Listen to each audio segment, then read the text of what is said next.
ఇక్కడ ఎవరైనా పోటీ చేయొచ్చు, ఎవరైనా ఓట్లు అభ్యర్థించవచ్చు.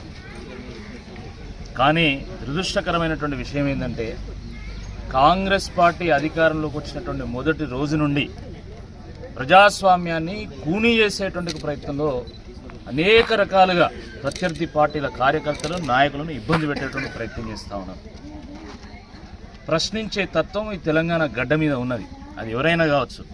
నిజాంనే గల్లబట్టి బయటికి ఇచ్చినటువంటి సమాజం తెలంగాణ సమాజం. మరి కాంగ్రెస్ పార్టీ నాయకులు వాళ్ళేదో స్వర్గం నుంచి ఊడిపడ్డట్టు ఇక వాళ్ళే ఎల్లకాలం ఇక్కడ రాజ్యం వెళ్తామని అనుకున్నట్టు ఈరోజు మరి ప్రతి గ్రామంలో టీఆర్ఎస్ పార్టీ నాయకుల మీద, కార్యకర్తల మీద, ముఖ్యంగా పోటీ చేసేటువంటి అభ్యర్థుల మీద అరాచకము చేయడం చాలా దురదృష్టకరం. వేం నరేందర్ రెడ్డి గారు అర్పణపల్లి గ్రామ ముద్దుబిడ్డ. ఇక్కడ గ్రామస్తులందరూ వారి మనుషులే, వారి బిడ్డలే అనుకోవాలి తప్ప వారి అనుచరులు వచ్చి మా పార్టీ అభ్యర్థిని బెదిరించడము, భయభ్రాంతులకు గురి చేయడం ఇది సరైనటువంటిది కాదు. ఈ విషయం మరి వేం నరేందర్ రెడ్డి గారికి తెలుసో తెలియదో, మరి వారి అనుచరులు కావాలని చేస్తున్నారా లేకపోతే ఎవరి డైరెక్షన్లో చేస్తున్నారో మాకు తెలియదు. కానీ దయచేసి స్వేచ్ఛగా ఈ ఎన్నికలు జరిపేటువంటి బాధ్యత వేం నరేందర్ రెడ్డి గారే తీసుకోవాలి.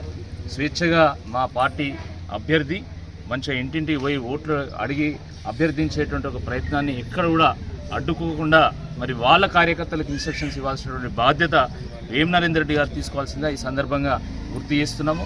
గత 2 ఏళ్లలో రేవంత్ రెడ్డి వ్యవహారాన్ని చూసిన తర్వాత ఏదో గ్రామాన ఒక విప్లవం లాగా, అంటే ప్రతి ఒక్కరూ మాకొద్దు ఈ కాంగ్రెస్ ప్రభుత్వం వద్దు, మళ్ళీ కారే రావాలి సారే రావాలి అని చెప్పేసి ముఖ్యమంత్రి ఊరు కొడంగల్ నుంచి మొదలు పెడితే ఇక్కడ వరకు కొండారెడ్డిపల్లి నుంచి మొదలు పెడితే ఇక్కడ వరకు ప్రతి గ్రామంలో ప్రజలందరూ కూడా కోరుకుంటున్నారు. ఆ నేపథ్యంలో మరి స్వచ్ఛందంగా చాలామంది ముందుకు వచ్చి మేము కేసీఆర్ గారి నాయకత్వంలో మళ్ళీ తెలంగాణ అభివృద్ధి పరుచుకుంటాము, మళ్ళీ మాకు టీఆర్ఎస్ఏ గెలవాలని కోరుకుంటున్నటువంటి నేపథ్యంలో ఈరోజు ఇట్లానే చేసి అణచాలే, వీళ్ళని భయభ్రాంతులకు గురి చేయాలనే ఒక ప్రయత్నం చేస్తూ ఉన్నారు. ఇది సరైనటువంటి చర్య కాదని చెప్పి ఈ సందర్భంగా గుర్తు చేస్తున్నాము. గ్రామాలన్నీ 2 ఏళ్ల నుంచి సర్పంచులు లేక, ఎంపీటీసీలు లేక మొత్తం అనాథలైపోయినాయి, రాముడు లేని అయోధ్యలాగా మారిపోయినాయి. కాబట్టి ఇటువంటి ఈ సమయంలో మరి మంచి సర్పంచులు రావాలి. అది పార్టీలు ఏవైనా కావచ్చు, గ్రామాన్ని అభివృద్ధి చేసేటువంటి సర్పంచులు కావాలి. 2 ఏళ్ల నుంచి ఏ అభివృద్ధి లేదు కాబట్టి ప్రజలు స్వచ్ఛందంగా మా పార్టీ అభ్యర్థులను కోరుకుంటున్నారు, దాంట్లో తప్పేంది.